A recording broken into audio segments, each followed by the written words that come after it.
Bonsoir, bonjour chers amis téléspectateurs. Merci d'être au rendez-vous. Nous sommes très heureux de vous rencontrer, ou heureuses parce que ce sont des femmes qui sont pour le moment sur le plateau. Et j'espère que vous avez bien commencé vos vacances, que vous êtes détendus, que vous aurez un peu de temps parce qu'il y a tellement d'activités à la Martinique en ce moment, et puis toujours d'ailleurs, que vous aurez quand même un peu de temps à consacrer à l'émission, 1h30, à la regarder et peut-être nous envoyer vos remarques ou bien aux personnes qui sont présentes sur le plateau. Voilà, si vous voulez les contacter, leur envoyer vos remarques également. La rédaction nous fera remonter vos demandes ou vos mails, etc. Voilà, aujourd'hui, alors, on reviendra sur un thème que nous avons abordé en novembre 2017, qui est celui de l'école alternative. Alors, c'est très important qu'on se préoccupe de cette question-là pour beaucoup de raisons, parce que nous avons chaque année entre 1500 et 2000 enfants qui sortent de l'école, qui quittent le système scolaire sans diplôme, et qui sont perdus dans une société où le diplôme joue un rôle si important. C'est le cas en Guadeloupe, en Guyane, à la Martinique, peut-être pas la Guyane, je ne sais pas bien. En Guadeloupe, j'ai entendu le chiffre de 3000 enfants. Donc c'est très important que vous compreniez qu'il y a un malaise avec le système scolaire tel qu'il fonctionne. Et notre objectif, c'est de vous dire que, voilà, dans ces conditions-là, il y a des solutions. Il y a des gens chez nous, à la Martinique et en Guadeloupe, vous verrez aujourd'hui avec le docteur Simé, il y a des expériences qui sont menées pour donner un peu plus de chance à nos enfants qui ont du mal avec le système tel qu'il est là, le système académique classique. Et donc, il faut essayer d'envisager des solutions au lieu de les laisser se perdre sous les abribus et autres solutions de facilité qui sont des solutions de désespoir très souvent. Donc, je vous souhaite la bienvenue dans l'émission et je vous présente maintenant mes invités en vous rappelant plutôt que les personnes qui nous permettent de faire ces émissions, de vous apporter un peu de notre proximité à travers ce média. C'est Monsieur Granier qui est directeur de la chaîne Zouk TV, et puis de ses techniciens, de Manuela Montlouis qui organise donc nos rencontres, et puis des techniciens qui nous permettent donc de vous parler tout simplement. Voilà. Alors, donc cet après-midi, j'ai 4 invités sur le plateau et nous aurons un invité qui nous parlera d'une formation qu'il propose très prochainement à la Martinique tout à l'heure. Voilà, donc j'ai d'abord le docteur Simé. Bonsoir. Bonsoir. Alors, bonsoir docteur, qui vient de la Guadeloupe exprès pour l'émission. Oui, tout à fait. Oui, je suis très, très heureuse de vous présenter docteur Simé parce que nous avons beaucoup d'hommes qui sont mis en avant dans nos combats et il y a un tas de petites mains qui pourraient s'appeler aussi des petites femmes, qui sont des femmes très fortes, comme le docteur Simé, qui est d'un courage exceptionnel, d'un engagement extraordinaire, d'un dévouement extraordinaire. En dehors de s'occuper d'enfants, puisqu'elle est médecin pédiatre, elle s'occupe aussi de l'âme de son peuple, de la tête de son peuple. Elle s'occupe de mettre à disposition, de faire se rencontrer des gens de la diaspora, parce qu'elle-même, elle vient du Cameroun, mais installée en Guadeloupe, donc elle est guadeloupéenne aussi de ce fait-là. Et voilà, c'est quelqu'un de très, très engagé, très dévoué. Et ce genre de personnes qui travaillent dans l'ombre ont très peu l'occasion d'être vues, d'être connues. Donc, je suis très heureuse que vous la connaissiez cet après-midi parce que je peux vous dire qu'elle abat beaucoup de travail et qu'en Guadeloupe, elle devient une figure aussi incontournable des luttes qui sont menées pour que notre peuple, la diaspora, tout ce que vous voulez, connaisse un peu mieux son histoire et voilà, se protège un peu mieux contre certaines formes de destruction. Voilà, alors docteur Simé, merci d'être là. Est-ce que vous voulez dire 2 mots à vos téléspectateurs? Parce qu'aujourd'hui, vous serez au centre de l'attention, puisque nos amis de Guadeloupe vont être très contents de se dire « Ah, il y a quelqu'un de chez nous là, sur le plateau. » Bon, après tous les mérites que vous m'avez envoyés, c'est pas évident de rajouter quelque chose. Mais j'ai fait le déplacement parce qu'il est vraiment important de parler de l'éducation de nos enfants. Et pour ça, je ferai le tour du monde pour permettre à notre communauté, et notamment aux enfants de notre communauté, de ne pas se retrouver dans les abribus. Il y a des solutions.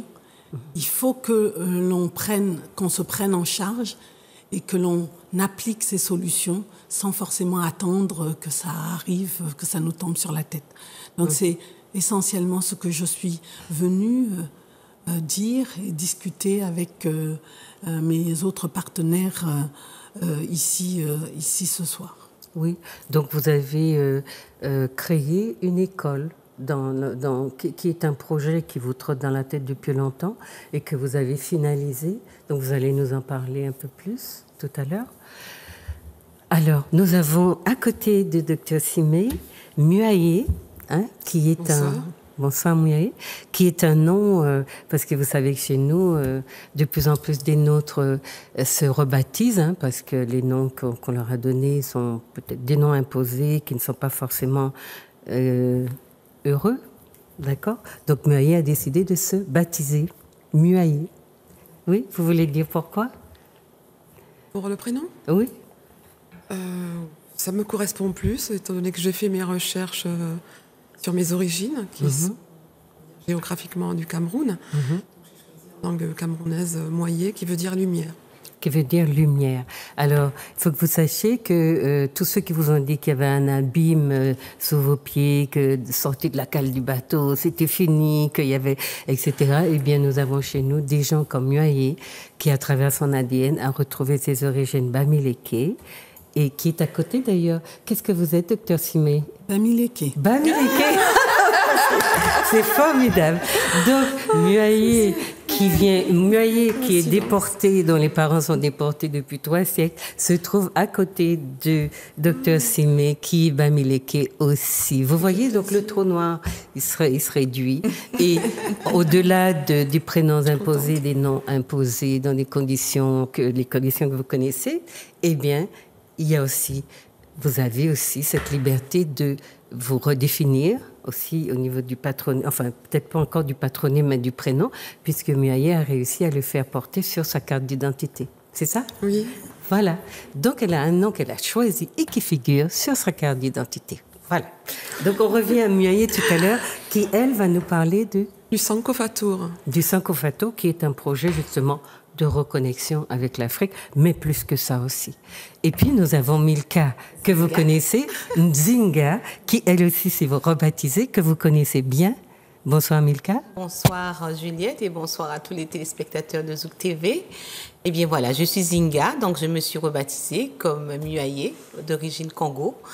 Et donc voilà, je vais venir présenter ici donc cette école Timoun que nous avons depuis quelques années et qui certainement va correspondre avec ce que Madame Simé, Hortense va nous proposer. Voilà, Simé. Voilà. Et puis vous avez vu, cheveux debout, cheveux connectés avec le cosmos. Et donc l'énergie vous vient. C'est pour ça qu'elle est si rayonnante. Vous avez vu? Merci. Voilà. Et puis nous allons. Donc c'est la première fois que nous aurons Sarah Ounia avec nous sur le plateau. Aussi Muaye, c'est la première fois.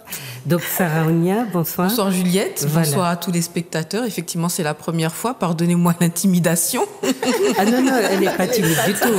Ne vous y fiez pas, elle n'est pas timide du tout. Sarah Ounia vient nous parler aussi d'une école. L'école, la ferme école du prêcheur, exactement. Voilà. Donc, une activité, une structure dont Raison Pratique avec Juliette a déjà exposé donc l'année dernière. Donc c'est très bien. Donc en fait, on est venu échanger donc avec le docteur Simé sur le sujet de l'éducation et donc rappeler à nouveau que nous existons, que nous sommes là, que nous travaillons, que nous œuvrons.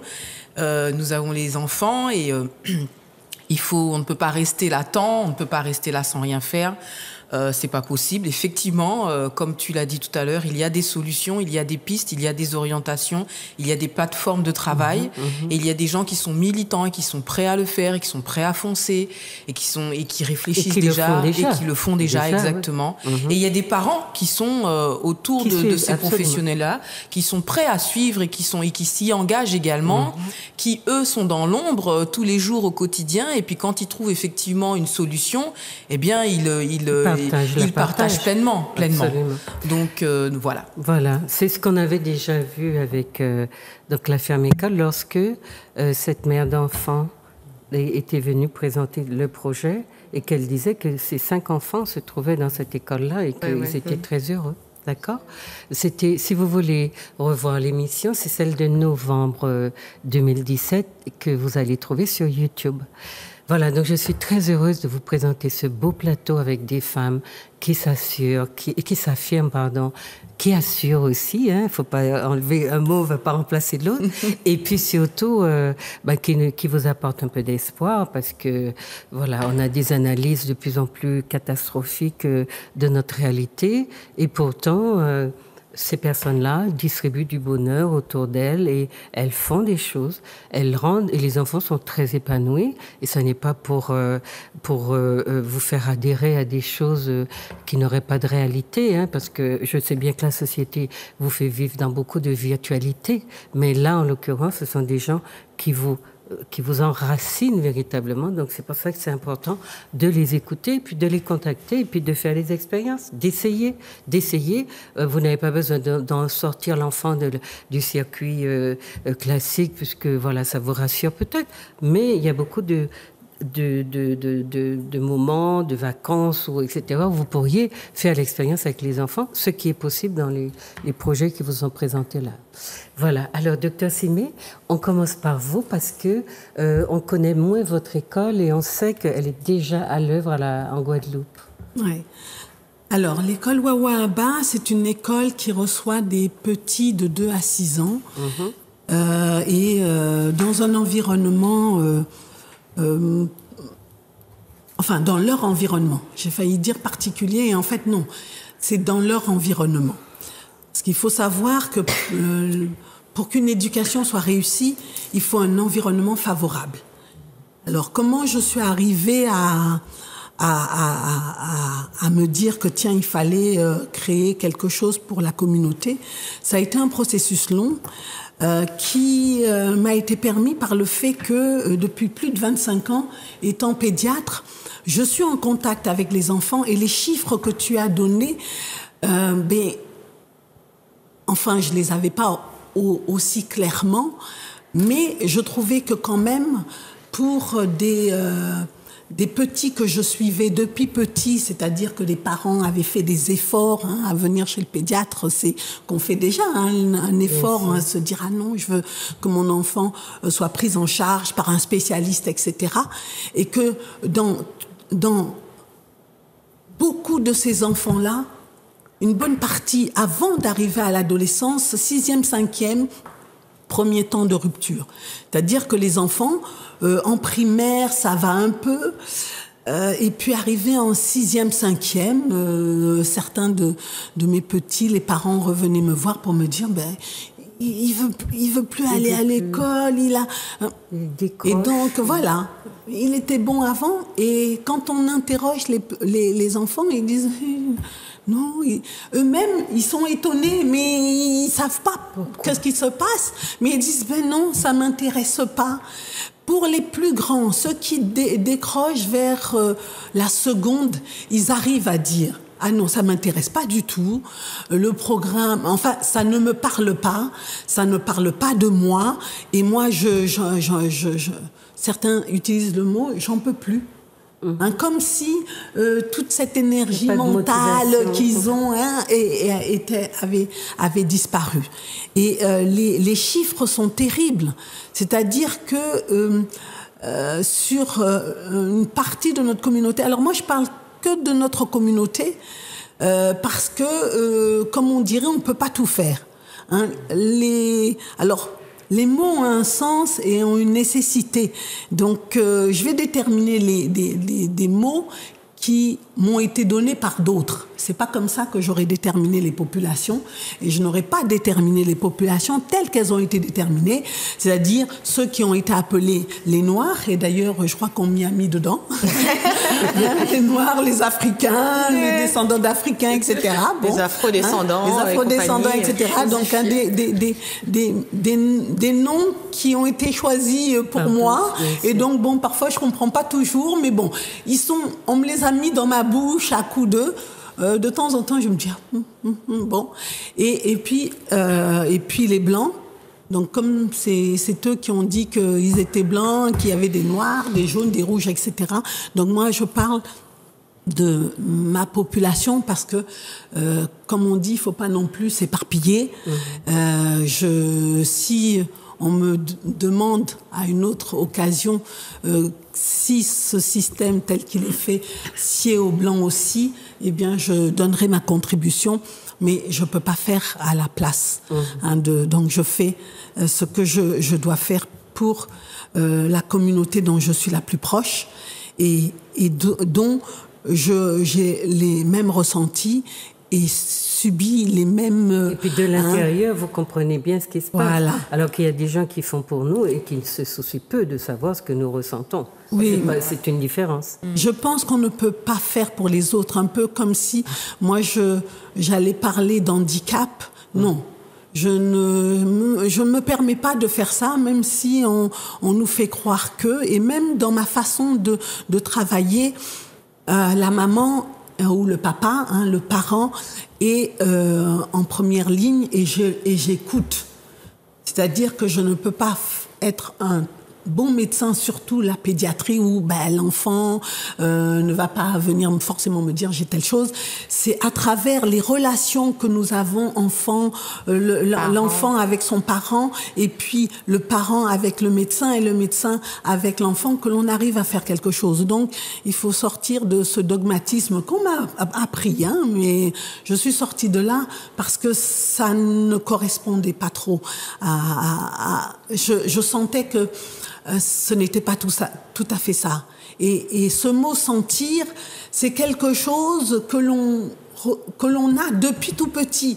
Depuis tout petit, on sent bien qu'il y a quelque chose qui va pas. C'est ça que je veux dire. Moi-même, j'ai bien senti qu'il y avait quelque chose qui n'était pas... Mais bon, on a réussi à avancer, et j'aime bien citer l'anecdote nos ancêtres les Gaulois, puisque c'est la première fois où je suis allée demander à mon père, tiens, j'ai appris que mes ancêtres étaient Gaulois, et il m'a tout de suite expliqué, écoute ma chérie, non, ce n'est pas du tout ça, puisque après, on rentre dans les troubles de l'identification. Si mes ancêtres sont Gaulois, sont blancs, moi, je suis quoi, etc. Absolument. Et ça, ces troubles de l'identification, c'est ce qui fait que nos enfants n'arrivent pas jusqu'au bout et que la motivation manque à un moment. Voilà. Et donc c'est un grand parcours. Je vais le réduire. Puisque l'important, c'est que l'on parle de l'éducation et ce que l'on propose. Alors, Hortense, vous l'avez d'abord nommé, votre école. Oui.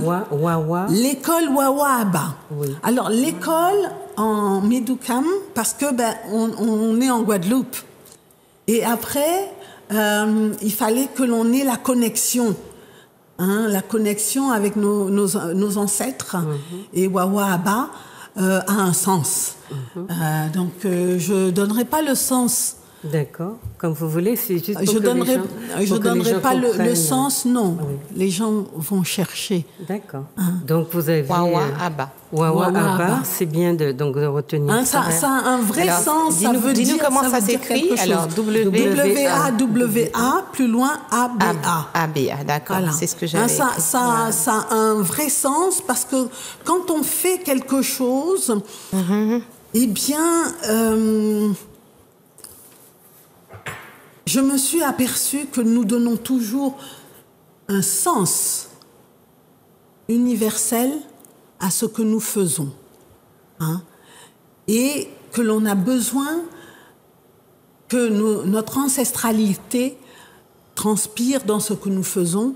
et c'est ce qui nous équilibre et c'est ce qui nous renforce. Donc il était important que, comme vous avez dit tout à l'heure, vous avez des noms qui font de vous des femmes extraordinaires. Hein, c'est-à-dire que avoir des noms comme ça, bon ben, je veux dire que on est dedans, quoi. Hein, on est fort. Eh bien, l'école aussi, je voulais que juste avec le nom, on sente qu'on est fort et qu'on est dedans. Hein, c'est pour ça que j'ai donné ce nom-là. Voilà. D'accord. Ce nom-là. Donc voilà, l'école Abba. Et vous avez donné la tranche d'âge de 6 ans. De 6 ans, oui, parce que 2 ans à 6 ans. Et quel autre caractère, qu'est-ce que vous avez retenu d'autre comme critère pour l'intégrer ou pour être accepté, etc. Alors, c'est une école afro-caribéenne. Ça veut dire qu'on va parler de nous. Oui. Hein, c'est parce que la connaissance de soi-même, de son peuple, de sa vraie histoire, de sa vraie culture, nous renforce et nous permet d'aller plus loin. Sans compter que ça permet aussi à nos enfants de développer leur potentiel. Ils ont des potentiels extraordinaires qui ne sont pas toujours mis en valeur parce qu'on est dans un système assez rigide. Hein, et avant de faire l'école, j'ai quand même essayé d'écrire à l'éducation nationale pour dire que, vous savez, voilà, nous sommes dans les Caraïbes, votre manière de faire, etc. C'est, puisqu'on parle de délinquance, de violence, etc. Bon, je pense qu'on pourrait faire tel type de travail. Bon, ça n'a pas fonctionné. Ils m'ont jamais répondu. Donc, ça veut dire que ça les a pas intéressés. Un pilier régalien du système en place et on ne vous permettra pas d'y toucher et puis même d'envisager quelque chose, un substitut, une forme de substitution, par exemple, au niveau des arts, puisque vous dites que l'école n'est pas adaptée, c'est parce que on privilégie dans le système français capitaliste aussi, l'abstraction, donc les matières qui sont les mathématiques et la linguistique éventuellement, mais ce sont des matières qui sont, les gens ne se rendent pas compte, qui sont en connexion avec le système économique, parce qu'on a besoin de former des gens qui permettent au système de se réguler et puis d'être piloté aussi. Alors, tout le monde n'est pas dans ce cas de figure de pouvoir ou de vivre dans l'abstraction, d'autant que nos enfants vivent 10 fois plus dans l'abstraction que les autres, parce que les petits Français à la Martinique ou en Guadeloupe réussissent beaucoup, parce que le contenu est le contenu de chez eux, en fait, de leur culture. Alors que nos petits, ils ont à faire un effort d'abstraction pour se représenter des réalités qui sont très loin d'eux, et auxquels souvent il ne leur reste que la possibilité de se les imaginer ou de se les représenter pour pouvoir correspondre, ne serait-ce que au niveau des devoirs, etc., pouvoir apporter les réponses attendues. Donc vous vous attaquez à une grosse machine et vous avez compris que même en essayant de vous conciliez l'éducation nationale, que ça ne fonctionnait pas? Non, ça ne fonctionnait pas du tout. Donc, vous prenez la décision de faire soi-même. Et parce que en réalité, quand on avance dans la connaissance de nous-mêmes, et la connaissance de tout ce qui nous est arrivé, de toute notre histoire, etc., on se rend compte que, à part nous-mêmes, qui est-ce qui peut faire mieux, hein? Et donc, eh bien, c'est là où je me suis dit, tiens, ok, j'ai pas l'air comme ça, je suis une toute petite femme, pas beaucoup de puissance ni de pouvoir, mais une idée et l'envie de mettre en place cette idée. Parce que c'était une absolue nécessité. Avant, c'était plutôt les plus grands qui souffraient. Mais maintenant, même à 3 ans, ils souffrent. Voilà. C'est devenu terrible. À 3 ans, il souffre. À 5 ans, il souffre. Donc, à chaque fois qu'il y a, il souffre. Et il faut savoir une chose, c'est que on a un potentiel spirituel qui est calibré et que l'on doit ressourcer régulièrement. Et si on ne le ressource pas, eh bien, on prend directement le mur. Et pour le ressourcer, ça nécessite d'être en phase avec soi-même. Hein, tu parlais tout à l'heure de la connexion, oui. Avec le cosmos, nous sommes des êtres qui avons besoin absolument d'être dans notre cosmogonie. Exact. Hein, qu'on a sorti de ça. Voilà. Et ça, c'est pas... Oui. Et ça, c'est pas... Ça déséquilibre, oui. On observe vraiment dans la vie de tous les jours, les résultats se déséquilibrent. Mais je voulais... Muaye, ça vous parle, ce que dit docteur Simé? En fait, je me dis que ça correspond à mon sujet, parce qu'on propose un voyage pour la reconnexion, le retour aux racines, aux sources. Et je me dis que si chaque famille retourne, eh ben, les enfants, ils seront... plus équilibrés. Mais c'est aussi s'enraciner. La nécessité de s'enraciner en premier, c'est là. Voilà, ils vont faire la différence entre les deux mondes, parce que c'est vraiment 2 univers. Mon fils, quand il est allé pour la première fois au Sénégal, il m'a dit, mais maman, c'est chez nous, et pourquoi tu ne m'as pas emmené là depuis longtemps? Je me suis dit, mais qu'est-ce qu'il me dit, l'enfant? Et le fils de Muaye, donc c'est un garçon de 8 ans qui vous dit ça? Il avait 6 ans. Il avait 6 ans, voilà. 6 ans. Donc, vous avez l'expérience des personnes qui vivent concrètement cette situation-là et qui sont peut-être aussi beaucoup à l'écoute de leurs enfants. Peut-être que nous aussi, on est un peu déconnectés de nos petits, que voilà, on ne sent pas, on ne sait pas quand ils souffrent et on ne sait pas forcément la cause de leur souffrance. Donc voilà, ce sont des choses importantes. Les enfants sont heureux dans ces écoles alternatives et c'est pour cela qu'on a envie de vous les présenter. Donc, docteur Simé vous a présenter le cadre. On va revenir à vous, docteur, tout à l'heure. Et vous, Milka Valentin? Oui, alors, non, Zinga. On dira Zinga. Voilà, Zinga, puisque vous tenez... Oui, c'est bien. Et voilà, on a Zinga. repris... Alors, vous savez, chers téléspectateurs, que Zinga, c'est une reine puissante. Celle qui a résisté 30 ans, qui a livré... On vous a dit Neg van Neg, mais souvenez-vous que la reine Zinga a mené une guerre de 30 ans contre l'occupant, justement parce qu'il voulait réduire son peuple en esclavage.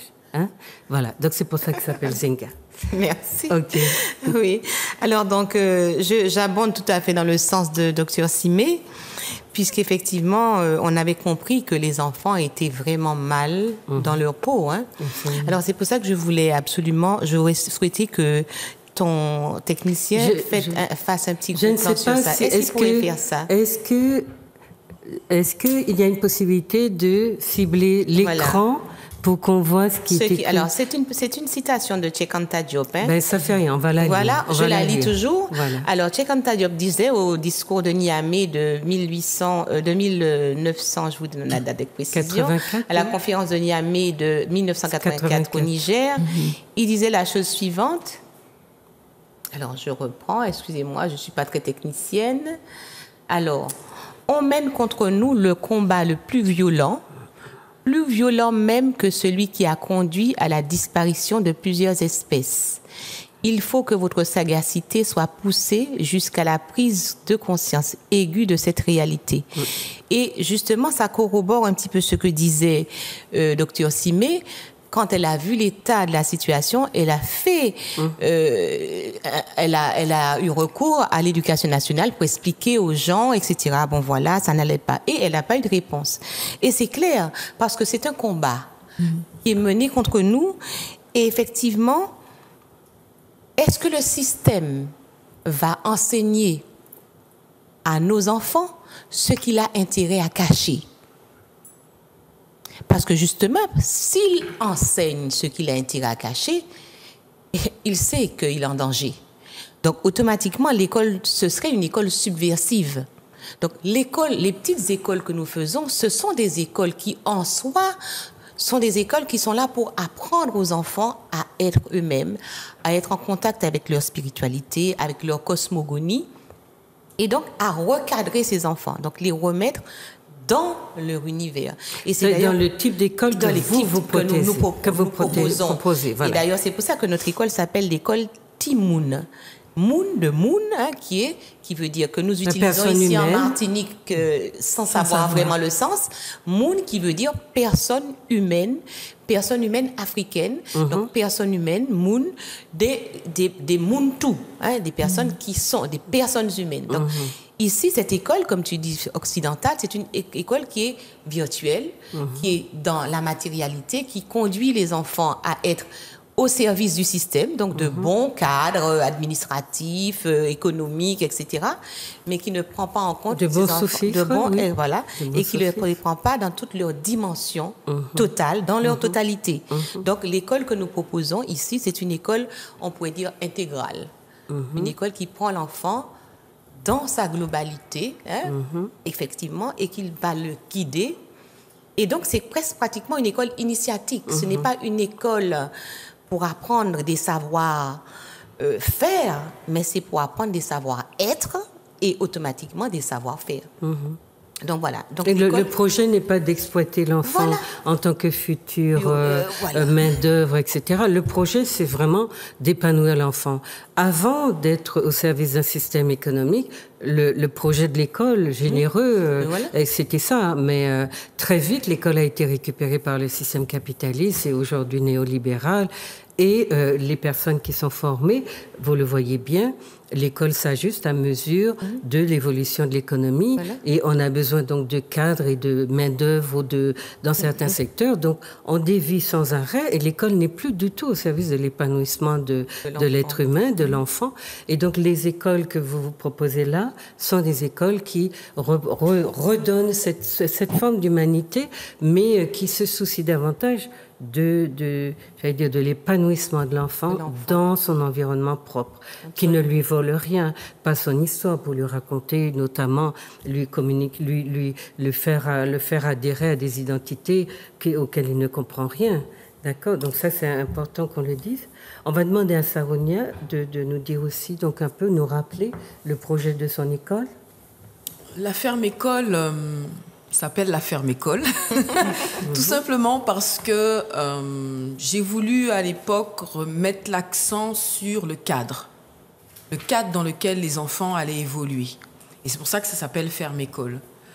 Au chemin faisant, on pourrait évidemment se rapprocher au niveau de la connexion, comme le docteur Simet parlait tout à l'heure, on pourrait se rapprocher d'un nom qui nous ressemble davantage. Mais c'est vrai que l'idée de départ était celle-ci. Et donc pourquoi un tel cadre? Parce que ça fait de très nombreuses années que je travaille auprès d'enfants. J'ai moi-même beaucoup d'enfants. Et donc, en fait, j'ai très vite constaté qu'un enfant évolue très bien dans un milieu, dans un cadre extérieur, dans un cadre naturel, dans un cadre, et d'autant plus que nous vivons à la Martinique. Et à la Martinique, on a le bénéfice d'un climat tropical. Il n'y a aucune raison d'être enfermé dans une pièce. Vraiment aucune raison. Tout à fait. Même s'il pleut, il n'y a aucune raison d'être enfermé dans une pièce. L'expérience m'a permis de constater qu'on ne peut avoir une efficacité dans les méthodes éducatives que l'on va apporter dès lors que l'on fait appel comme allié essentiel l'extérieur, la nature. C'est pour moi... le cadre idéal. Exactement. Incontournable. Donc, il est vrai, je ne suis pas née ici, je suis née en France, mais j'ai quand même été élevée à la campagne. Et mon éducation m'a permis aussi de constater cette différence, parce que on fait très vite... comment dirais-je, le vécu dans les deux, à la fois dans la ville et à la fois dans la campagne, parce que tout est proche. Et donc, de ce fait, on n'a pas les grands espaces du continent africain. Donc, de ce fait, évidemment, on sait très vite ce que c'est que la ville, on sait très vite ce que c'est que la campagne, même quand on est enfant. Et j'ai pu constater très vite, faire ce constat très, très vite.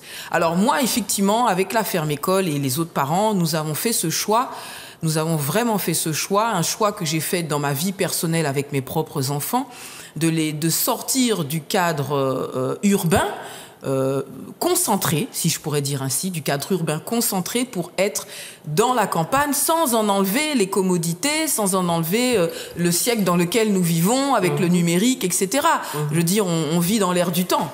Donc voilà, l'éducation pour moi, elle se fait dans ce cadre-là et c'est pour ça que nous avons appelé ça la ferme école.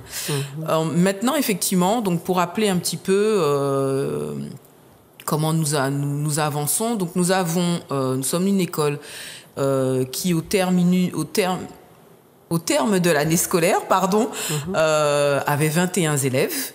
Donc après, les choses vont changent déjà en fin d'année pour les grandes vacances, la rentrée prochaine. Bien que nous ne soyons pas forcément à cheval sur le calendrier, mais voilà, nous avions 21 élèves et cela fait 2 ans que nous fonctionnons. Et durant ces 2 ans, nous avons essentiellement appris à nous connaître l'un et l'autre parce que c'est une école parentale.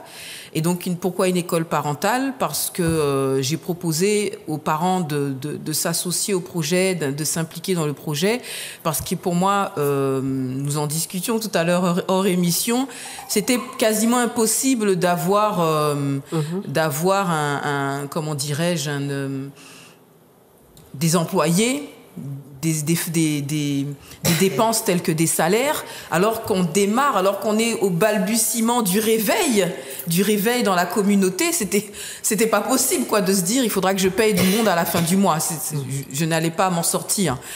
Il faut s'occuper des méthodes pédagogiques, il faut s'occuper des enfants, il faut s'occuper des parents, en tout cas s'occuper l'un avec l'autre, l'un envers l'autre. Il faut s'occuper de la structure juridique, environnementale, cadre. C'est pas possible de penser à des salaires. Donc je crois que voilà, docteur Simé sait très bien de quoi je parle. Elle sourit. Oui, c'est toutes les barrières qu'on nous met pour qu'on ne fasse pas. Mais bon, je suis contente que vous ayez fait, parce que c'est ça qu'il faut dans notre communauté, c'est de faire. C'est quelque chose qui j'ai fait, mais oui, voilà, parce que je me suis dit à un moment, non, tu vois des choses, ça va pas. Quand tu expliques aux personnes, entre guillemets, ressources, elles sont pas là-dedans. On nous parle de la violence tous les jours, on nous parle des enfants qui décrochent, on nous parle de machin, et après, ce que je veux entendre, c'est qu'on va faire venir un peu plus de gendarmes. Et là, c'est ça qui m'a un peu... Et là, je me suis dit, non, là, il faut que je fasse quelque chose, puisque en Guadeloupe, je sais pas si c'était comme ça en Martinique, mais ces 2 dernières années, c'était... on a de la délinquance, on fait venir des gendarmes. Je me suis dit, mais non, il y a d'autres choses à proposer à nos enfants. Les gens eux-mêmes qui demandent... et ça arrange bien sûr la gendarmerie, la police et l'État, puisqu'on dit, enfin, on a des raisons de se trouver légitimes, parce que ce sont eux qui nous appellent, n'est-ce pas? Bon, la question c'est, alors, on a compris que vous avez des projets et que, à la base, vous êtes parti d'un constat qui est à peu près le même, c'est que nos enfants, enfin... j'allais donner une précision quand même.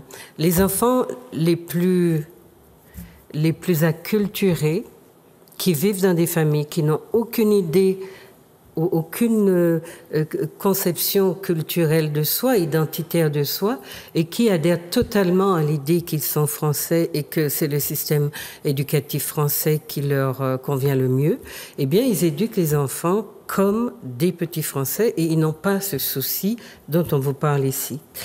Dans la vraie vie, vous avez les 3/4 des Martiniquais et des Guadeloupéens qui vivent une réalité du terrain qui n'est pas celle de l'école. Et ce décalage-là inscrit un malaise dans l'enfant, parce qu'une fois sorti de l'école qui lui demande de penser rationnellement à partir de critères définis ailleurs, eh bien, il ne comprend plus son monde à lui. Et ce malaise va faire que soit il va s'aligner, s'adapter, s'acculturer totalement pour être conforme, en tout cas à ce que le système attend de lui, ou alors il va décrocher. Et le décrochage, c'est un phénomène qui est de plus en plus fréquent Et quand on parle de ce nombre d'enfants énorme, imaginez-vous dans un système qu'on dit être la République démocratique, l'école laïque, etc. Imaginez-vous chaque année ce nombre d'enfants incroyable. C'est-à-dire quand on a 2000 enfants, 3000 enfants, comme je l'ai entendu, qui décrochent, peut-être plus en Guadeloupe, je ne suis pas sûre, mais enfin, le chiffre était à peu près dans cette tranche-là. Imaginez, ça représente, si ce sont 3000 enfants, c'est 3000 familles au moins. Hein, si c'est un enfant par famille, même si c'en est deux, ce sont deux enfants par famille, on a 1500 familles. Quand ce sont 2000 enfants, vous avez 2000 familles ou 1000 familles au moins concernées. Je veux dire, les chiffres sont absolument effrayants. Donc, ce que le système scolaire essaie de faire, c'est de créer l'école de la deuxième chance, mais c'est toujours dans le contexte dominant, occidental. C'est de faire des voies parallèles, mais jamais de laisser une chance aux enfants d'avoir une école, j'allais dire, ancrée dans leur culture et dans un environnement qui les rassure. Tant que l'enfant a à se représenter la réalité, il n'est pas dedans. Forcément, cela crée des difficultés d'adaptation et on voit donc le décrochage scolaire contre lequel beaucoup d'institutions luttent, avec beaucoup de bonne volonté d'ailleurs, beaucoup d'enseignants s'impliquent, hein. Mais le phénomène est là. Pourquoi décrochage? On n'interroge pas. Je suis allée à des réunions où j'entends. On n'interroge pas ce qu'il faut interroger on ne se pose pas la vraie bonne question. Pourquoi l'enfant décroche? Et ce qu'il faut essayer, on essaye de dire, les parents ne font pas ci, les parents ne font pas ça, mais eux-mêmes sont dépassés parce que ils n'ont pas, quand ils veulent proposer un choix, on ne les entend pas. Et quand on a des spécialistes qui demandent à l'Éducation nationale de prendre des mesures, l'Éducation nationale fait la sourde oreille. Donc, les parents qui ont intérêt à ce que le système reste comme il est, ils s'en sortent. Leurs enfants s'en sortent. Ceux qui ne sont pas forcément dans des stratégies ils n'y comprennent rien et leurs enfants sont perdus. Ils sont, comme disait Dr Simi, sous les abribus ou ailleurs parce que ils n'ont rien à faire. Ils sont sortis, ils ont quitté l'école sans diplôme. Alors, de la délinquance. Donc, dans l'école, les choix qu'on vous présente aujourd'hui, ils ne sont pas uniques. La dernière fois, en novembre 2017, il y avait quelqu'un une jeune femme qui avait introduit le modèle de l'école Montessori. Dans une commune de la Martinique, je ne sais plus laquelle. À Saint-Joseph, voilà. Donc vous avez aussi cette école-là. Je voulais vous dire aussi que vous avez beaucoup de gens en Europe, puisque si ça vous effraie que vos enfants ne soient pas forcément dans l'école. Il y a beaucoup de gens qui font le tour du monde, qui ont la chance de disposer de temps, d'argent et de moyens pour faire le tour du monde. Eh bien, leurs enfants sont sur leur bateau ou ailleurs, et ce sont les parents qui font l'enseignement de ces enfants-là, qui vivent dans un état de nature totale. Et ils ne sont pas largués, ils n'ont pas... Donc, c'est le rapport aussi que vous, parents, avez à l'école qu'il faut interroger. Parce que quand vous voyez votre enfant en souffrance, pourquoi le maintenir à toute force, comme on dit chez nous, dans un système qui ne fait pas son bonheur? Il y a des solutions alternatives. Et c'est ce dont vous parlent donc nos personnes, nos invités aujourd'hui. Donc écoutez-les et puis prenez contact avec elles, en tout cas ici, et essayez de, non pas incriminer l'enfant en disant qu'il est trop couillon, mais de comprendre que c'est peut-être l'école qui est couillon. C'est peut-être l'école qui ne lui va pas. Et non lui qui ne va pas à l'école. D'accord. Donc ça change un peu la donne. Donc on revient, docteur Simi. Je voulais juste rajouter quelque chose sur les enfants s'en sortent. Dans notre communauté, la plupart des enfants s'en sortent pas. Oui, c'est une petite minorité. Voilà. Et même la petite minorité, tu parlais de bons cadres avec conformité, etc. Oui. Il y en a quand même beaucoup qui se pendent, qui se suicident, qui ont qui deviennent tout gris et qui ne trouvent pas de travail. Qui deviennent tout gris, donc qui font des maladies imaginaires. C'est pour dire que, en fait, dans les 1% qui ont réussi à avoir un diplôme un peu élevé, en réalité, nous tous, nous aurons une problématique. Et ce qui est le plus difficile et délicat, c'est que même si nous croyons ne pas avoir de problématique, quand on voit nos enfants évoluer, on se dit moi, voilà. Hein, donc, de toute façon, dans notre communauté, je pense qu'il n'y a personne qui arrive à s'en sortir. On traîne. Moi, j'ai précisé que ceux qui sont vraiment, je vais dire, c'est un mot qui nous fait un petit peu peur, mais ceux qui sont vraiment aliénés, c'est-à-dire qu'ils ne se rendent pas compte qu'ils ont un patrimoine culturel et qui sont à côté d'eux-mêmes, eh bien, ils ont l'air de fonctionner, même si c'est vrai. Voilà. Ils sont rattrapés. Ils sont rattrapés. Oui, parce que le système a besoin d'alibi et il en trouve. Mais ce sont des gens, effectivement, qui ont perdu toute notion d'eux-mêmes. Maintenant, je suis d'accord sur ce principe-là qu'il faut interroger aussi la réussite de ceux qui réussissent sur la base que chaque peuple a sa culture et donc associé à cette culture, il y a un système d'éducation qui avait cours en Afrique comme partout ailleurs, jusqu'à la déportation donc des Africains. Alors, comment voulez-vous continuer à nous présenter le projet? Juste par rapport à la base, la base de départ, c'est bien entendu construire l'individu pour qu'il soit un adulte épanoui. Ça, c'est un mot qui est souvent utilisé, mais vraiment c'est important. C'est-à-dire qu'il soit bien dans la société, même si je ne parle pas de cette société où nous sommes, puisque on a bien, le tour de table montre bien que ce n'est pas si épanouissant que ça. Et en dehors du tour de table, vu comment le monde évolue avec toutes ces guerres, tous ces trucs, enfin toutes ces choses qui ont l'air de ne pas avoir de sens, parce que quand on s'assied et qu'on regarde et qu'on se dit mais qu'est-ce que ça veut dire? Et moi, dans mon fonctionnement, je me demande, est-ce que biologiquement ça a un sens? Est-ce que biologiquement ça a un sens que j'aille attaquer ma voisine pour lui prendre sa petite veste? Oui, géopolitiquement ça a un sens.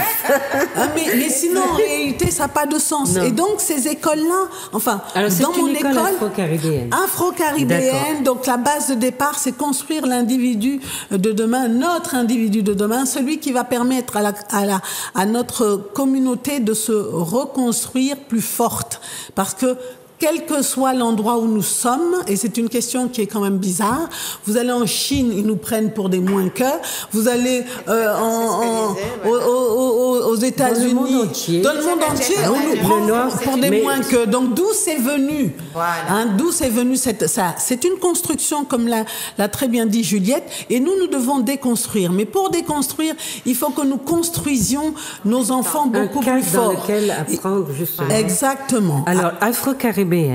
Ensuite, vous voulez dire le nombre d'enfants? Parce que Sarah Ounia disait qu'elle avait 21 enfants. Sarah Ounia a beaucoup d'enfants.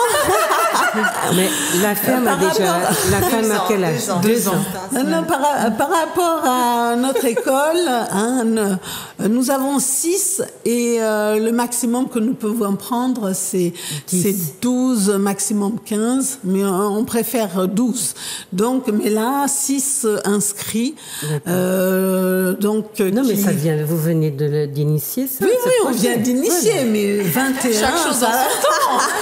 21, et de toute façon, je pense qu'il faudrait, puisque de toute façon, il faut de plus en plus que les gens se rendent compte qu'il faut pour notre communauté beaucoup plus de gens qui aient envie de faire, parce que plus nous pourrons faire et plus nos enfants seront épanouis, et plus les enfants seront épanouis, plus on pourra changer ce monde qui n'est pas un monde où on aurait envie que nos enfants vivent. On en a pas mal, on les fait, mais on sent bien que ce monde n'est pas fait pour nous. Et quand ils doivent entrer dans le monde du travail, se trouver un logement, on a toutes les angoisses du monde, parce qu'on sait qu'ils vont être discriminés.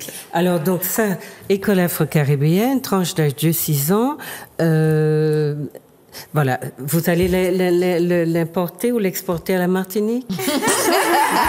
Mais moi, j'ai vu que les Martiniquais sont déjà Non, mais c'est pour cela qu'on a voulu vous mettre ensemble. Il faut faire l'interconnexion. Il y a des écoles alors, qui se font au Cameroun.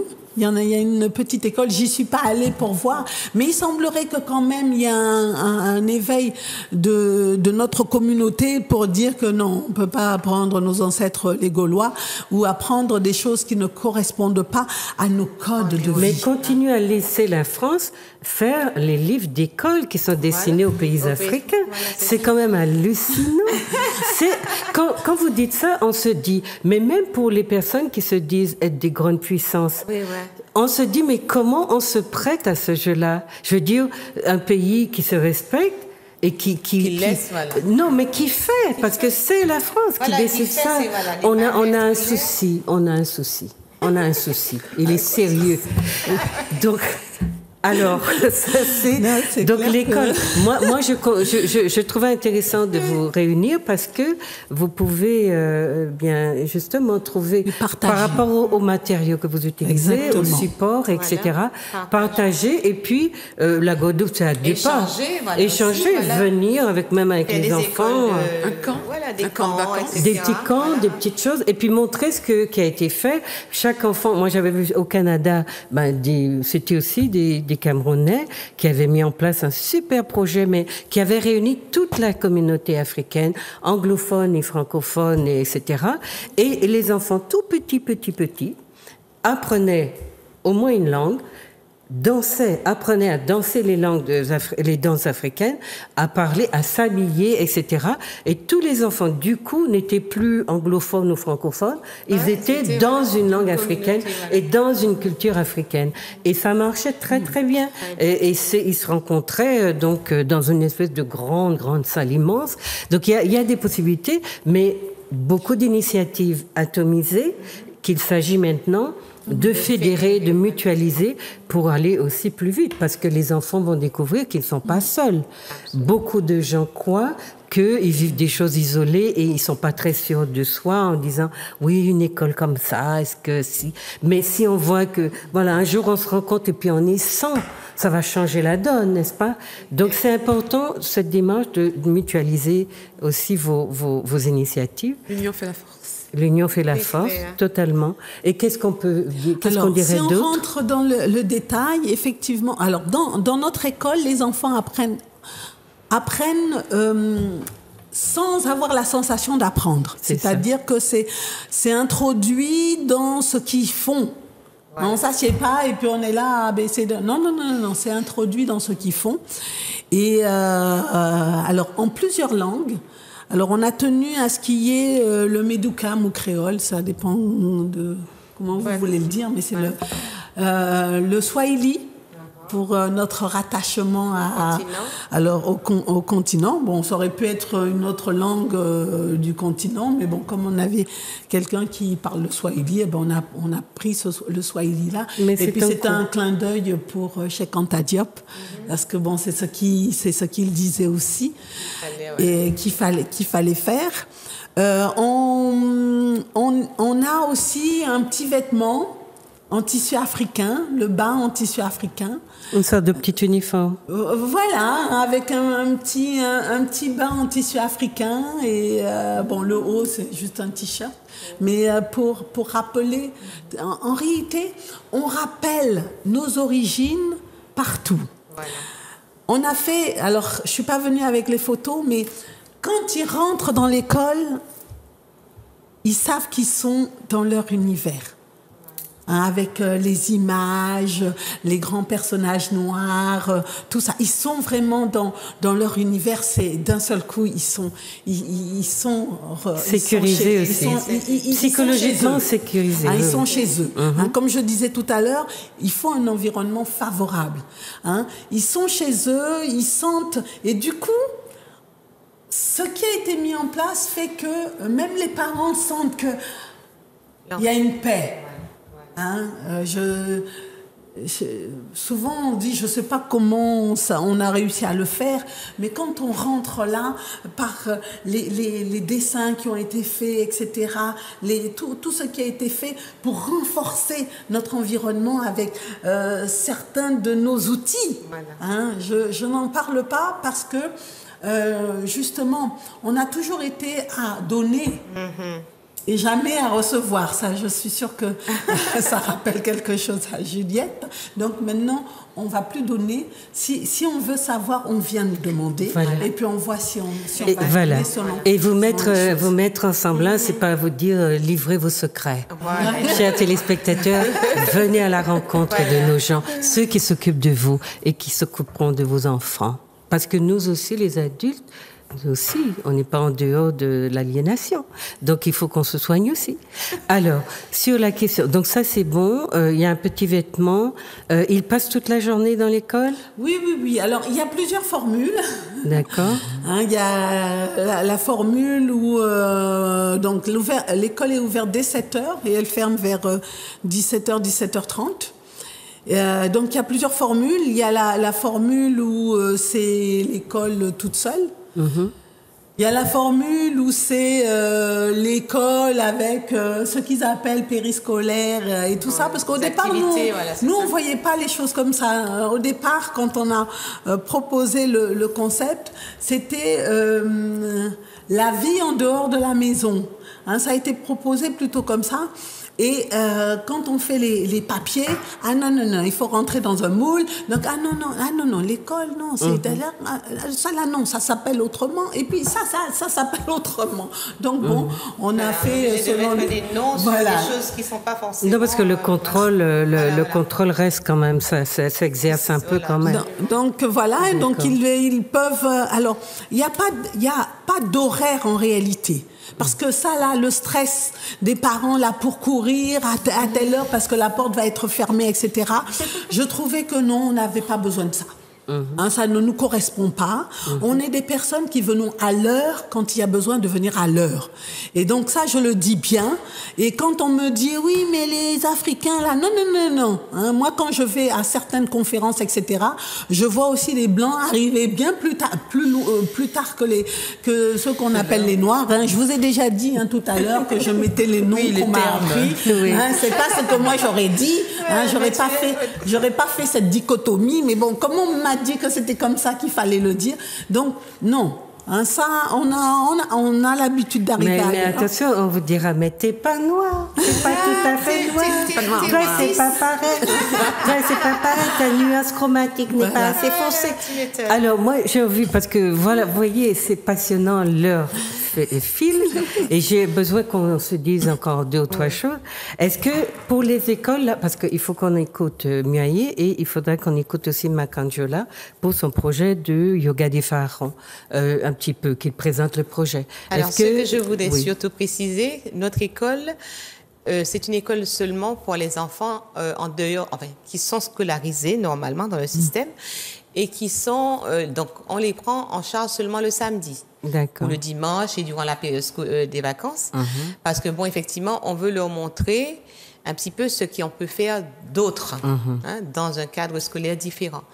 Et donc, notre tranche d'âge, c'est entre, pareil, 2 ans et demi, 3 ans, jusqu'à 15 ans, 16 ans. Enfin, on n'a pas d'âge, puisque, bon, on propose aux enfants, donc, des activités qui sont en lien avec leur histoire, avec leur vécu. Et notre base de travail, c'est le jardin. Donc, tout part à partir du jardin martiniquais. Que nous n'appelons pas jardin créole. Il n'est pas créole. Il est martiniquais. Et donc, c'est un jardin donc, qui est justement, c'est un jardin pratiquement qui est initiatique. Comme je dis, donc, à partir du jardin, on apprend tout. On apprend, on fait de la biologie, on fait de la géologie, on fait de l'histoire, on fait tout ce qu'il faut faire à partir du jardin. Et donc, les enfants, quand ils viennent, ils sont très épanouis, très contents, très heureux, effectivement. Et ils sentent la différence. Et puis, ils voient pousser ce qu'ils ont planté. Voilà, c'est ça. Ils sont en lien avec le cosmos. C'est inutile de vous dire que le jardin est épanouissant. Et le réel. Et le réel. Tout à fait. Absolument. Donc, c'est seulement le samedi jusqu'au moment où nous pourrons effectivement ouvrir une école beaucoup plus permanente. Et les parents ont à payer quelque chose? Non, c'est gratuit. C'est fait avec, c'est du bénévolat. Hein, tout le monde y met du sien. D'accord. Et bon, ça fait déjà 4 ans que nous existons. Et donc, nous accueillons généralement une dizaine d'enfants. Donc, chaque année, bon, ça se renouvelle. Les enfants viennent et tout. On fait beaucoup d'ateliers en lien avec leur histoire, avec leur personne, pour l'image On d'eux-mêmes. avait vu la dernière fois atelier couture, atelier manioc. On fait tout un tas de choses qui est lié à notre civilisation que nous appelons la civilisation des mornes. C'est-à-dire une civilisation africaine des mornes. Parce que justement, on a toujours voulu nous déconnecter de cette civilisation des mornes. Alors que justement, c'est elle qui est la base de notre société, les fondements de notre société martiniquaise, et qui est authentiquement africaine. Elle n'a rien de créole et de tout ce que l'on veut. Donc, elle est africaine et nous voulons remettre les enfants dans leur monde, dans leur environnement, pour que justement, les gens n'aient pas à se dire, ils sont en perte de repères. On veut leur redonner les repères, justement. C'est justement ce manque de repères qui fait qu'ils sont sous les abribus. Donc, voilà. Donc le samedi, d'accord. Le samedi. Est-ce que vous pouvez donner votre téléphone, Milka? Voilà. Alors le 06 96 39 77 20. Alors justement, le 14 juillet, nous allons faire une fête, la fête de l'école Timoun et de l'université, justement, puisque l'école Timoun est une section de l'université pour la réelle liberté Martinique. Et cette université, donc, fait donc des cours pour les adultes et pour les enfants, c'est l'école Timoun. Donc, nous faisons une fête le 14 juillet, une grande fête pour présenter cette université et sa section, l'école Timoun. Et ça se fait au Lamentin. Donc, je vous donne mon téléphone, 06 96 39 77 20. Et donc, si ça vous intéresse, je peux vous donner plus d'informations pour venir prendre contact avec l'école Timoun. Alors, les deux formules sont gratuites. Hein, vous n'avez pas à avoir du souci de pouvoir payer ou pas. Il suffit de venir avec votre motivation, votre désir de vous connaître, de vous reconnecter à vos racines ou de vous connecter tout simplement avec ceux dont on vous a privé si longtemps que vous ne savez même pas que vous en êtes privé. Voilà. C'est un début, ça pourrait être un début. Et puis chercher après par vous-même. Donc la ferme école. Donc la ferme école, on a vu à 21 enfants, existe depuis 2 ans. Là aussi, on est dans une structure très libre, ou bien il y a un jour en particulier dans la semaine? Alors, j'ai travaillé, ça fait 8 ans que je travaille sur ce projet-là. J'ai fait comme Dr Simé disait tout à l'heure. À un moment donné, j'ai dit, il faut quand même lancer parce que même si tout le projet n'est pas finalisé, c'est pas possible, on peut pas continuer.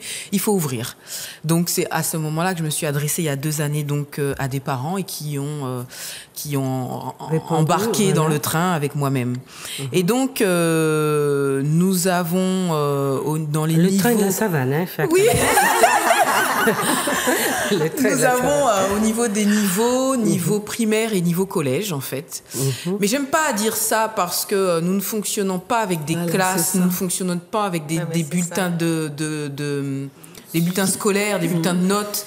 Nous ne fonctionnons pas avec des voilà. Mais voilà, sauf que l'éducation nationale nous impose un canevas et on n'a pas le choix que de se mettre dans ce canevas. Voilà. Pour l'instant, et je dis bien pour l'instant parce que j'ai vraiment foi et j'ai vraiment comment dirais-je, j'ai appris avec les différentes conférences, dont celle de Juliette et d'autres, j'ai appris qu'on a la possibilité de déployer nos désirs et que ces désirs deviennent réalité, que nos pensées deviennent concrètes. Et donc, j'ai foi et je pense réellement que nous n'aurons plus à un moment donné, pardonnez-moi de le dire à l'antenne, mais que nous n'aurons plus à un moment donné à avoir affaire au rectorat, à avoir affaire à l'éducation nationale. Je crois qu'un jour viendra où ça sera possible, où on aura d'autres possibilités. Mais pour l'heure, c'est ce que nous avons. Et donc, nous fonctionnons avec ce qui nous impose donc des niveaux, des classes, des âges, etc., etc. Donc, je dirais pour l'école Wawa Abba, on ne fonctionne pas avec eux. Ok. C'est pas maternelle? On a décidé, oui, mais on ne met ni première, ni deuxième, ni troisième section. Et quand on aura suffisamment de fonds pour faire primaire, il n'y aura pas de niveau non plus.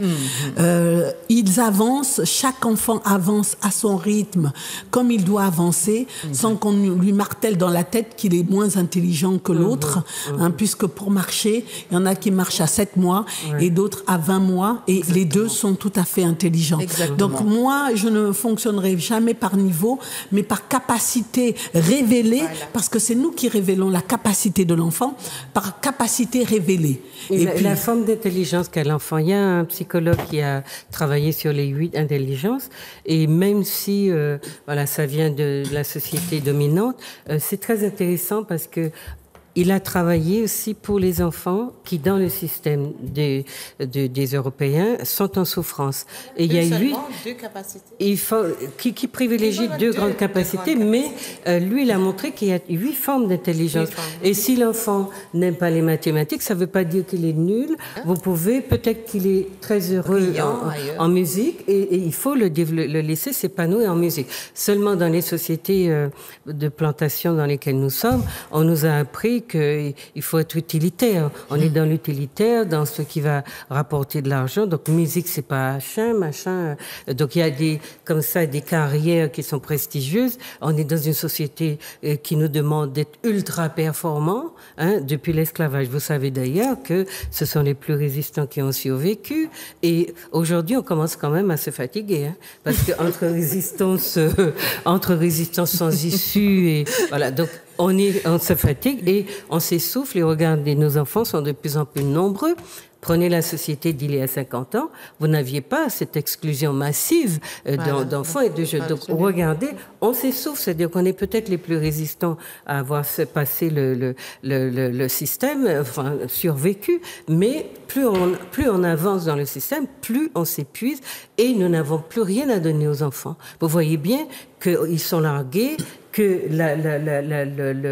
l'exclusion et tout ce qui s'ensuit est tellement, le taux d'exclusion est tellement élevé que pour le système, pour l'éducation nationale, c'est un casse-tête. Ils sont tous au boulot pour trouver des solutions. Mais aucune des solutions, permettez-moi, pardonnez-moi, et aussi aux collègues qui ont de la bonne volonté, la manière qu'on a de chercher des solutions nous montre qu'il s'agit, ce que vous disiez tout à l'heure, Nzinga, au fond, de ne rien révéler à la personne de ce qu'elle est et qui la rendrait heureuse et épanouie. Il s'agit bien d'imposer un système, et l'assimilation n'a d'autre but que de nous convaincre qu'il y a un système dominant et que c'est lui qui va nous formater et nous former, et c'est lui auquel nous devons nous soumettre. Donc, voilà. Chers téléspectateurs, vous avez entendu, on va revenir un petit peu sur les systèmes scolaires.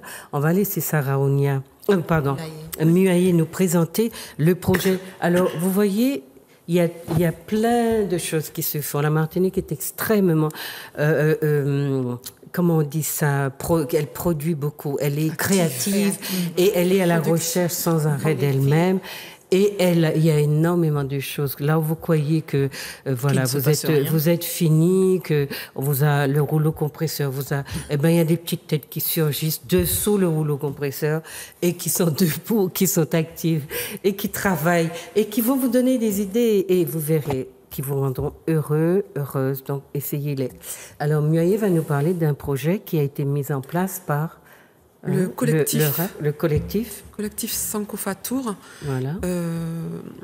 La première réunion a eu lieu... le collectif s'est formé l'année dernière. C'est ça. En mars. Et il est constitué de 4 associations, je crois. Orga Pays, Martinique Bénin, le RAP, dont je fais partie, et Damileco, par la personne de Maître Germani. Et...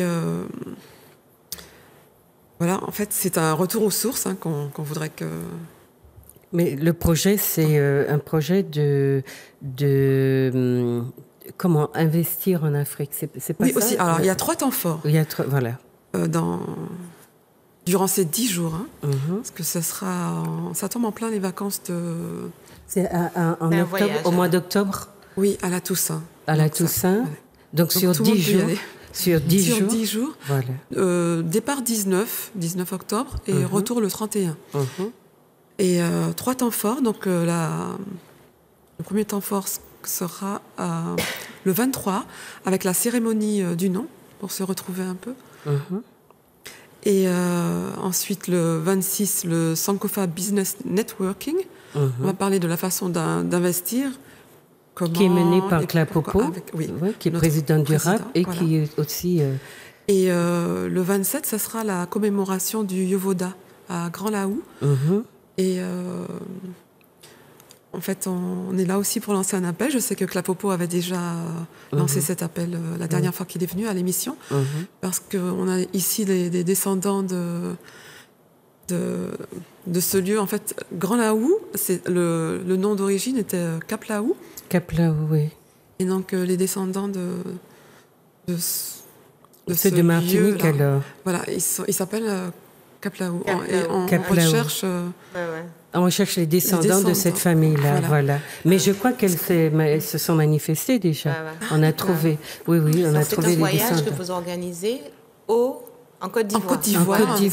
Et qui va durer 10 jours. Voilà, un voyage en Côte d'Ivoire. Donc, de quelle date à quelle date? Du 19 au 31 octobre. 19 au 31 octobre. Alors, il faut réserver son voyage parce que tout est compris dans le prix du voyage qui est autour de ce qui vous revient donc pour les 10 jours à 1850. Voilà, 1850 €. Mais tout est compris, les voyages, les conférences, et puis surtout le transport, mais surtout ce projet de investir en Afrique. C'est aussi prendre contact avec le continent d'une autre manière.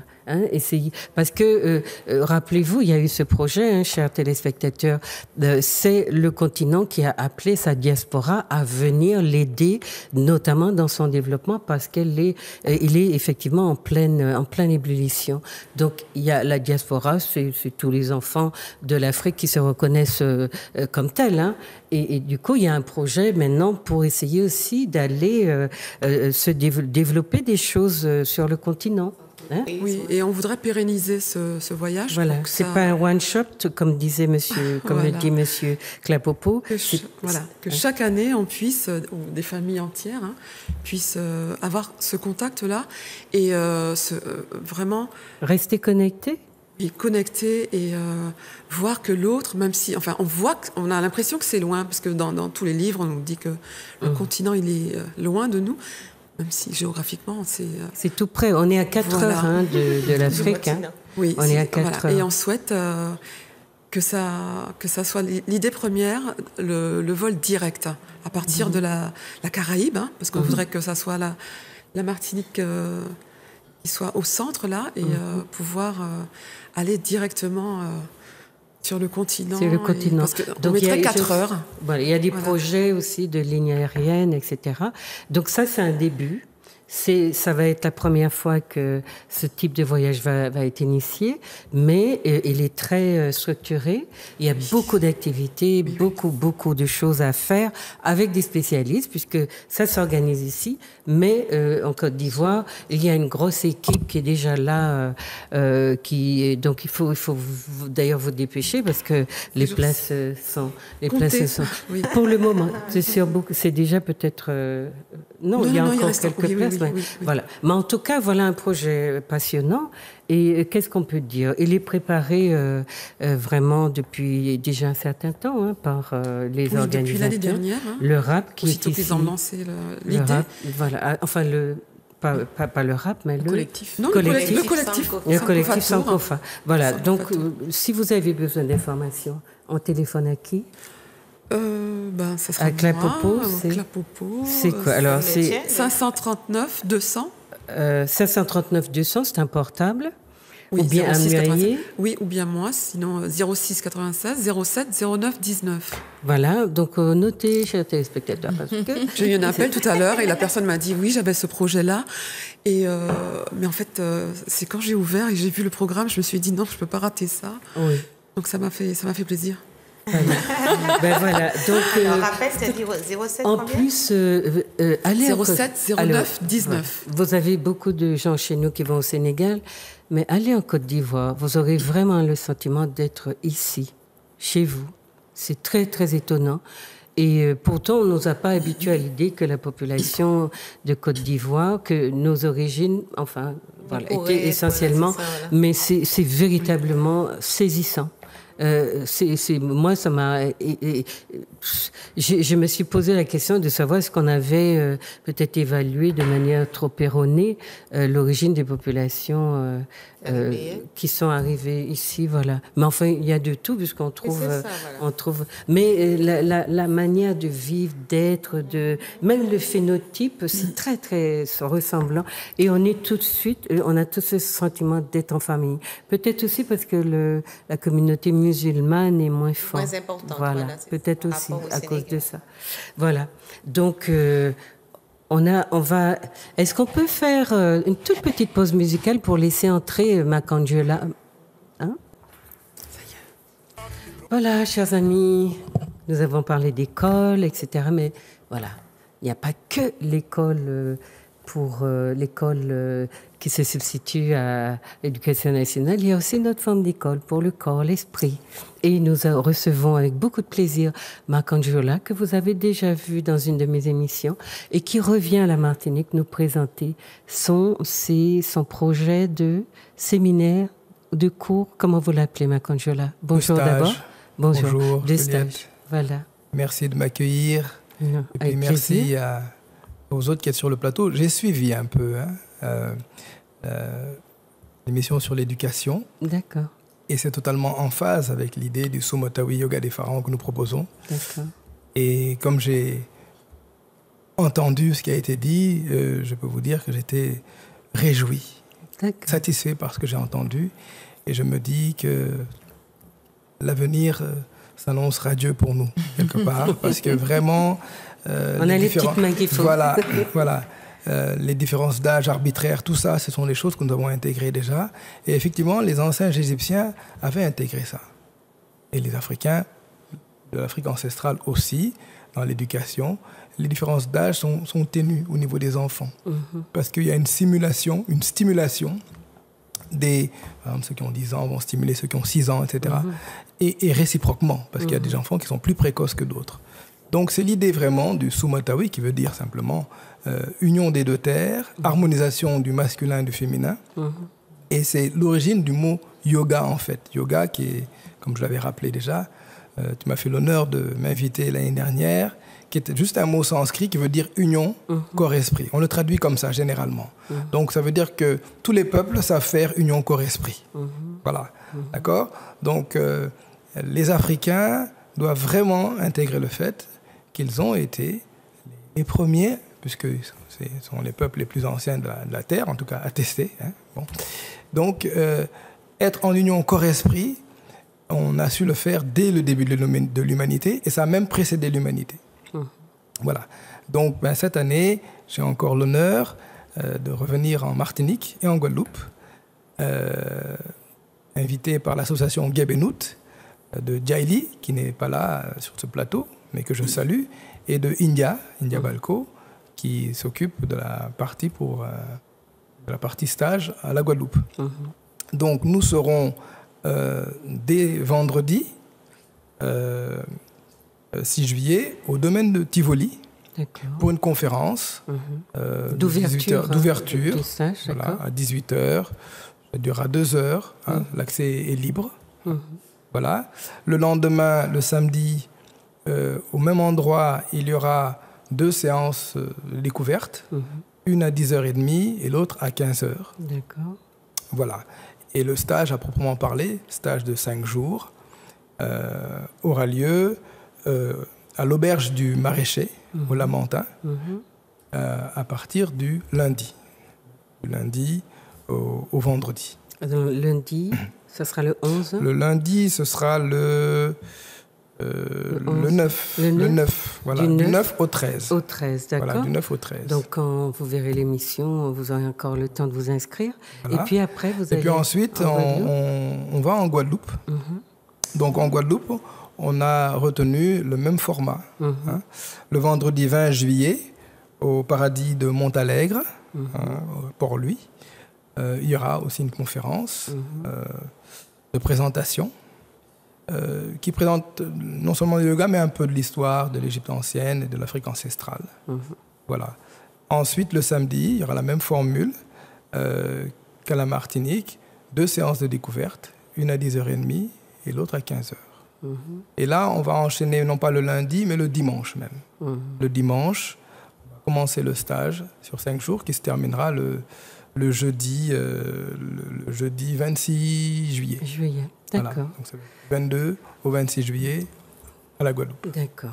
Bon, le temps qui nous est imparti est en train de se terminer, mais je sais que... Donc, vous vivez en France, Makanjola? Pour l'instant, oui. Voilà. Et peut-être que pour les gens qui vous entendent, puisque beaucoup de la personne de la diaspora s'intéressent à Raison Pratique, donc qui vous voient aussi, est-ce que vous voulez leur dire aussi les lieux où vous organisez vos formations en France? Oui, alors Juliette, vraiment gratitude encore pour m'inviter à parler de ça. Ce n'est pas simplement qu'en France, bien entendu. Je suis dans une dynamique de retourner vivre sur la terre africaine, puisque je suis né au Sénégal, j'ai grandi au Sénégal. Il y avait... mais beaucoup de... je dis la diaspora, mais tout le monde. Il y a beaucoup de gens aussi sur le continent qui regardent Raison Pratique. Tout à fait. Et donc, aujourd'hui, notre démarche, parce que je ne suis pas seul, c'est un travail d'équipe, c'est le principe d'Ubuntu. Et puis aussi, je dois rappeler que j'ai été formé par un grand maître yogi qui est Babacar Khan. Et donc, je suis très humblement ses pas. Et donc, on va proposer des stages. Je propose des stages dans différents pays. Voilà. D'accord. Donc, tenez-vous informés, suivez son actualité, puisqu'il est aussi sur Facebook, ou bien vous avez un site. J'ai un site internet. Vous voulez donner un téléphone, peut-être? Non? Oui, alors si c'est mon téléphone en particulier, c'est à l'international, c'est 00336 07 95 81 23. Et sinon, il y a une adresse mail, soumatawiyoga@gmail.com. Voilà, je vous remercie. Merci. Je voulais, parce qu'il faut qu'on entende encore Saronia pour le téléphone. Un téléphone, Saronia? Mon numéro de téléphone, c'est le 250 144. D'accord. Mais vous avez aussi également la page Facebook, donc la ferme école du prêcheur, tout simplement. Vous tapez et voilà. La ferme école. Et puis allez voir, ils ont le droit de venir voir, peut-être. Absolument, voilà. Absolument. Donc avant peut-être de vous engager, rien ne vous empêche d'aller voir, interroger, et puis pensez à vos petits, et puis peut-être à vous. Parce que je vous ai dit, souvent on n'en sait pas plus que nos enfants. Docteur Simé? Alors, c'est une conclusion, c'est ça? Il y a un téléphone? Vous avez un téléphone? Alors, plutôt, j'ai pas pensé à ramener, parce que je venais sur la Martinique. Donc, alors, il y a une page Facebook pour l'école Wawaba et l'association Akoben. Donc, en principe, vous devriez trouver... AKOBEN. Voilà. Là aussi, c'est pour ramener les bonnes énergies. Donc, on a des noms. Allez chercher sur Internet, Facebook, pour savoir. Il y a autre chose à savoir pour le Sankofato? On a, c'est pas une page Facebook, on a créé l'événement, et Sankofato 2018. Et on a aussi quelques vidéos mises par Anna Manla. Anna Manla. Voilà, sur YouTube. Donc, il faut juste taper Sankofato 2018. Sankofato 2018. Voilà, donc maintenant, on va se séparer de nos téléspectateurs, qu'on va remercier d'avoir été à l'écoute. Et puis, peut-être qu'ils voudront nous faire remonter leurs remarques, leurs observations. Et je sais qu'il y en a quelques-uns qui m'en veulent beaucoup parce qu'ils disent que je parle trop. Mais aujourd'hui, je n'ai pas parlé beaucoup, n'est-ce pas? Et puis, je vous dis, je ne suis pas journaliste et je ne fais pas une émission je suis sociologue et j'aime bien échanger avec des points de vue avec mes invités. Donc parfois, c'est vrai, je mêle mon grain de sel, mais ne vous emportez pas et ne me dites pas que vous êtes déçus, notamment pour Hamzat Boukari. Il y a tellement de vidéos d'Amzad sur Internet que j'avais pas envie de faire double emploi. Désolée si je vous déçois, mais j'essaye d'apporter de la diversité, des idées, et puis surtout un peu de sociologie dans ce monde, malheureusement, qui en est trop privé parce qu'on a tendance à biologiser et à faire comme si on n'était que des êtres du sang. Mais non, nous sommes aussi dans la société et elle agit sur nous, donc il faut comprendre comment elle le fait. Donc on va demander on commence par vous, de dire un petit au revoir. Vous pouvez regarder la caméra. Ah, c'est celle-ci qui est là-bas. À vos téléspectateurs, voilà. Eh bien, merci à Juliette, merci à Raison Pratique d'avoir à nouveau invité la ferme école du prêcheur. Donc j'invite évidemment les parents à me contacter, à nous contacter, de ne pas hésiter s'ils ont des questions. Et je remercie également Makanjula, parce que Makanjula a été parmi les premiers à répondre positif pour venir rencontrer les enfants de la ferme école. Donc ça ne saurait se faire incessamment sous peu, et je crois vraiment que dès lors qu'il y a des personnes qui s'engagent comme ça, voilà, réagissent pour venir apporter leur savoir, en tout cas être en échange avec les enfants, c'est positif. Et puis je fais un petit clin d'œil à Sanko Fatour parce que ça aurait été super chouette si Sanko Fatour avait prévu dans son budget 2 enfants qui partent en Côte d'Ivoire. J'ai lancé. Mais c'est un projet qui commence cette année, mais chaque année il se propose de se renouveler. D'accord? Oui, alors là, je alors voudrais... vous dites au revoir aussi en regardant la caméra. Je dis au revoir et merci beaucoup à Zouk TV de nous recevoir pour diffuser un peu. Et même si ceux qui m'écoutent ne sont pas prêts pour cette année, et donc ils vont préparer leur porte-monnaie, même si c'est pas trop onéreux quand même, mais c'est à prévoir. Ce petit budget-là pour l'année prochaine. On les attend aussi, donc ils peuvent m'envoyer leurs coordonnées, je vais les relancer comme ça. Et puis, vous voyez, s'il y avait une ligne Martinique, Côte d'Ivoire, vous auriez payé 2 fois moins cher. Alors, battez-vous pour qu'il y ait une ligne Martinique, Côte d'Ivoire. Mais ça ne saurait tarder. J'ai vu qu'il y a un charter qui vient d'arriver en Guadeloupe et qui vous fait payer 200 €. Voilà, donc c'est possible. Alors, docteur, vous allez dire au revoir à vos téléspectateurs? Oui. Écoutez, merci beaucoup pour nous avoir invités à Raison Pratique. Merci Juliette, merci à Zouk TV, merci à mes partenaires parce que c'était très très intéressant. Et moi j'aime bien quand tu apportes la partie sociologique, puisque si c'est pour faire comme les autres, c'est peut-être pas forcément la peine. Et alors vous avez entendu. Ne vous en prenez pas à moi quand je parle trop. Je parle sociologie, c'est quand même important. Et c'est ce que nous avons tenter de faire comprendre et d'apporter aujourd'hui. L'éducation, c'est une nécessité.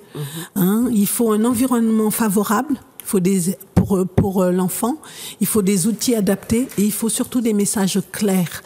Et dans l'école Wawaba, on s'occupe des enfants, effectivement, de 2 à 6 ans, mais on intègre les parents pour pouvoir les aider à affronter ce qu'est l'éducation au quotidien et à se sentir plus fort et à savoir que quand ça tourne pas forcément bien, c'est pas forcément qu'ils n'ont pas pu faire, c'est qu'ils n'ont pas su faire. Donc, pour ceux qui sont sur la Guadeloupe et qui seraient intéressés par l'école Wawaba, eh bien, je n'ai pas donné mon numéro de téléphone parce que sinon. Mais vous sur la page Facebook et il y a les coordonnées pour pouvoir nous contacter. D'accord. Voilà. Merci docteur d'avoir fait le déplacement pour nos téléspectateurs. Et puis, vous voyez, c'est très riche. Il y a plein de choses qui bougent. Les lignes bougent aussi, même si on nous laisse croire que voilà, c'est la fin du monde pour notre peuple.